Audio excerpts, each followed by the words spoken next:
So my name's Varun Jyothykumar. I'm a secondary school art teacher.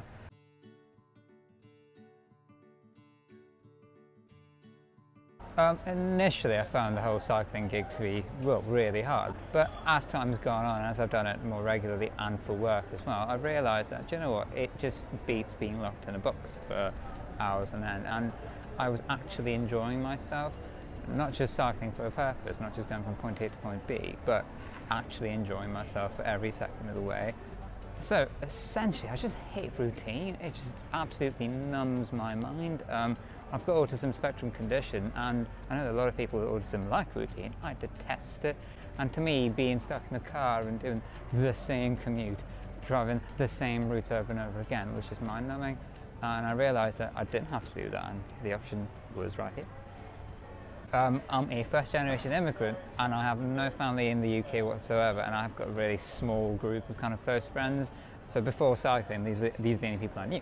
What I found as soon as I got into cycling is that there was something of a common ground that kind of brought me together with a load of people.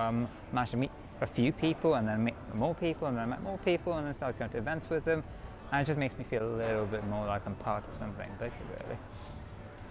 As I've got into the sport, I was exposed to more and more groups and communities of people, such as the fantastic New Forest Off-Road Club down the south of the country, who are really accepting of people of a varied queer identity set. So yeah, talking to those people made me understand a bit more about myself and being exposed to more ideas about myself. I guess I'm just really proud of the fact that I am usually the only Asian man, and almost always the only queer Asian man, at the start line of these ultra races that I'm doing, because, you know, regardless of how I do in them, it just feels like I'm making something of a difference to raise visibility.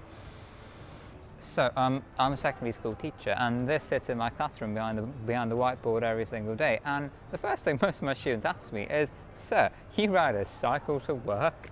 And it just boggles their mind.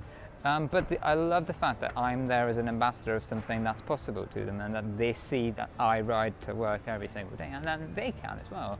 And it just completely shifts the horizons for them, which is great. It just feels amazing whenever I head to work in the morning or head back home in the afternoon, that I don't feel like I'm enclosed. I feel like the elements all around me, the environment's all around me, and I can feel it and smell it and watch it as it flies by. It just feels like an amazingly freeing sensation, and I'm really happy that cycling's given that to me.